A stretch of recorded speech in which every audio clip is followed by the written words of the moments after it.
On this week's episode, we're talking about how Christians navigate health issues.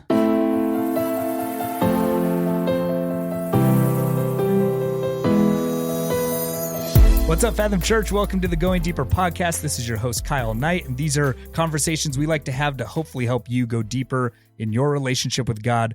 I'm here at Fathom Church in our podcast studio with our lead pastor, Chris Martin. Hey, Chris. Hey, Kyle. It's just us again today. Love it.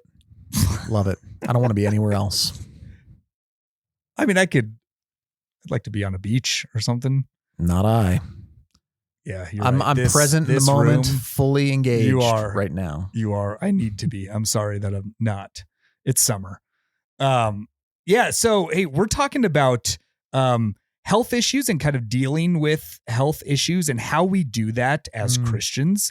And this was brought to our attention because, you know, as a church, there's just a lot of people that we shepherd, a lot of people in our church community that are always dealing with health issues and everything like that. Chris, am I kind of getting that right? We want to talk about what that kind of looks like and how do we navigate through? Yeah, this question actually came in from somebody at the church, and there's a lot of angles that we could take when talking about health issues. We could talk about chronic health issues. Mm-hmm. We could talk about supporting somebody with health issues. Yeah. So, I mean, if you've been around the church for a while, many of you know my story that Marcy, when we first got married, a year into marriage, she got sick and ended up having a almost 10-year kind of battle with trying to figure out what was going on health-wise chronically. And that marked a lot of our early years of marriage and our story in a lot of ways. And I learned how to passively suffer alongside of somebody who's suffering, which is a different type of suffering. Yeah. So there's lots that we could do, but I just thought, okay, let's at least at our first level, just talk about health issues, chronic health issues, cancer, aging, just like all kinds of the physical sufferings that our human bodies go through. Especially because we are Christians, when we ask our great physician for healing and it doesn't come. Yeah. Like, what do we do with all that? That's some hard stuff. Yeah. Some of the hardest stuff for people to wrestle with. So yeah. And you're right. Like, and I think this is a great thing to talk about. As we see this in our church community and the people that we love a lot. So let's start with, and again, I think sometimes as Christians, we like to think, or we have this idea that, and maybe if you're a new Christian, you have this idea, or a young Christian, but you have this idea that, you know, once you become a follower of Jesus, that these sorts of things, as we're talking about health issues and sicknesses and those kind of things, that we're protected from that, which is not true. But why do we experience health issues? Why do Christians experience health issues? Let's start from the beginning. The simple answer is because we are fallen. We live in a fallen world, and these bodies are decaying. Whether you're a Christian or not, we are all going to die. We are all on the downslope. There is these bodies of ours are on the slow process of decay, no matter what. Okay. So why do we get sick? Why do we have chronic illness? Because everybody does. All right. So that's not like a cop out answer, because that's legit. That is why. Yeah. But let's existentially address that, because I think that's more what the question is. It's not like, why do people get cancer? It's everybody gets cancer. So, but what do we do with that existentially as Christians? So I thought about it from this aspect. Okay. John chapter 21. Jesus has died. He has rose from the grave. He has appeared to his people. And in chapter 21, he approaches Peter. Okay. So Peter, which this is why I'm thinking about this, is Peter has just denied him. Okay. And Peter has denied him 3 times, runs out to go fishing. Jesus calls him back on the bank and he essentially restores him.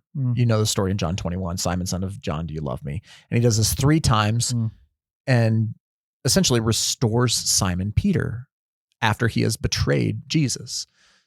So there's this movement of like, Peter needs to, at some level, like grow up and figure out who he is and who God is, and almost like fully surrender to God. Like this is not, Peter is no longer going to do it his way. He's actually going to do things Christ's way. Peter has always been, like your sermon was a few weeks ago, Kyle. Peter has always been the, I've got this guy. And in the garden, or I mean, at the cross, when he denies Christ 3 times, he finally realizes, I don't got this. And Jesus welcomes him back in John 21. But then there's this really interesting verse that happens after the restoration of Peter. And it's in John 21, verse 18. So this is right after Jesus has said to the 3rd time, feed my sheep. Verse 18.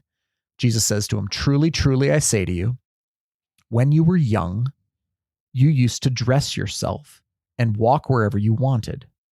But when you are old, you will stretch out your hands, and another will dress you and carry you where you do not want to go. This he said to show by what kind of death Peter was to glorify God. And after saying this, he said to him, follow me. Now that's a weird verse. That's a weird verse. Peter has just essentially rededicated his life to Christ. He's been restored from his sin of betraying Christ. He is at the mountaintop, as it were. He's like, he's back. Like Peter's like, I'm back, baby. I'm back, right? And then Jesus is like, hey man, you're gonna die. Like that. He literally says to him, when you were young, you got to kind of do what you wanted to do.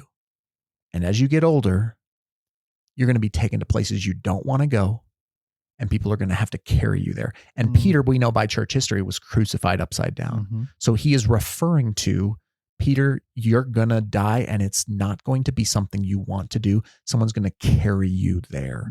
It's going to be thrust upon you. This physical suffering is coming for you. And then what does he say at the very end of that? He says, after saying all of this, he said to him, follow me. But so Peter is called to follow him into the future suffering. But I want to zip back to the words in verse 19 where he says this, he said to show by which kind of death he was to glorify God. Okay. So that felt like a real roundabout way to say this.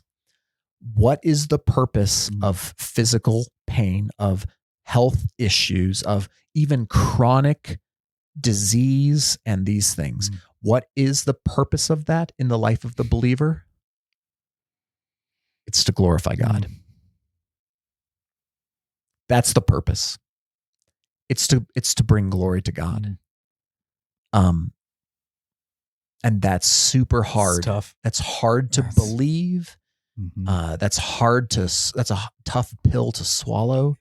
But ultimately, all of the pain, all of the suffering, all of the illness, all of the, chronic stuff, all of that is ultimately to glorify God. And it's what God uses to deepen us. It's what God uses to grow us. And so I don't think, sometimes people think, well, what did I do to deserve this? I don't think you did anything to deserve any of this, but I do think that God wants to use it. So sometimes I'll say, it feels trite to say it, but I think it actually is true. Sometimes I'll say God never wastes a hurt. And that's what I think he's saying there with Peter. Hey, Peter, it's not like you've now finally rededicated your life to me. You finally kind of got your bearings together. Like you're finally ready to be the rock.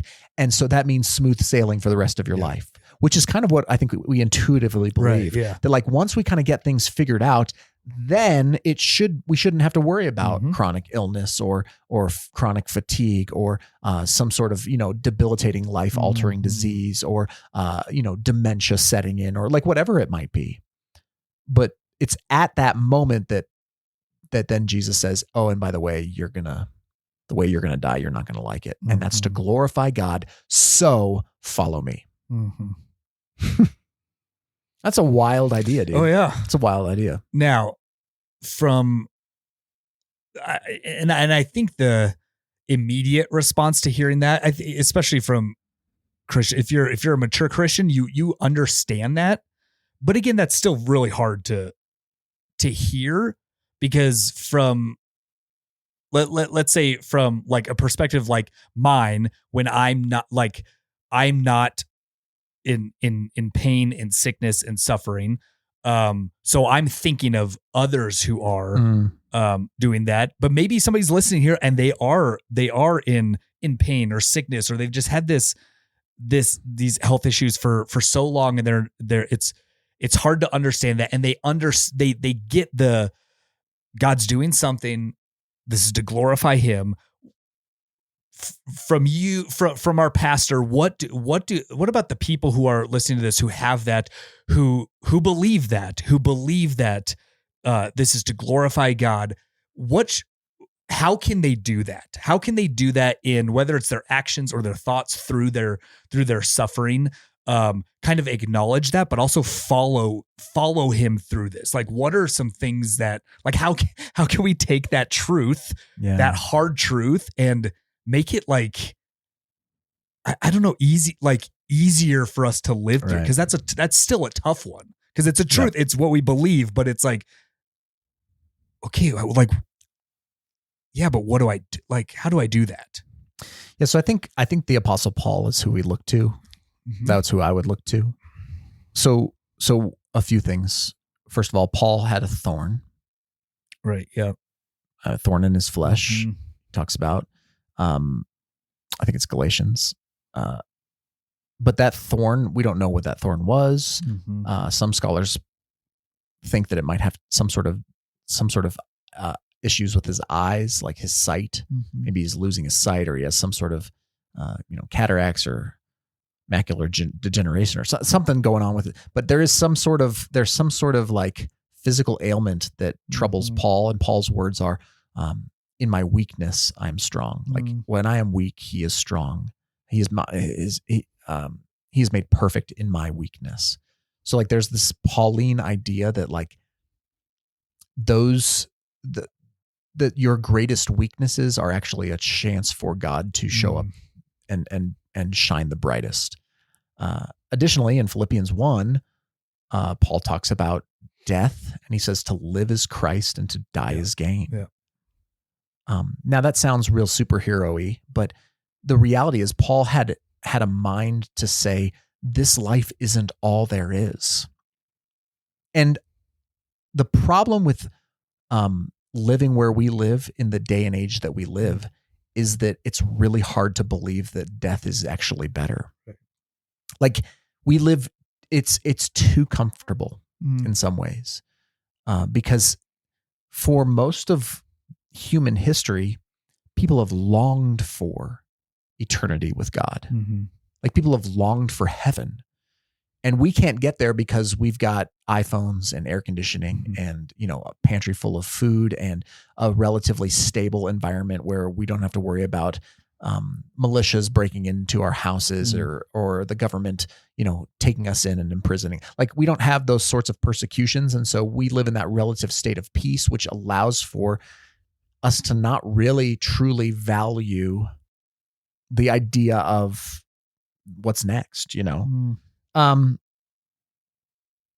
and then in 1 Corinthians, actually, I'm thinking maybe it's 2 Corinthians, but Paul talks about these light and momentary afflictions. He calls his sufferings light and momentary. And again, that's Paul really trying to keep his eyes fixed on eternity and the eternal perspective.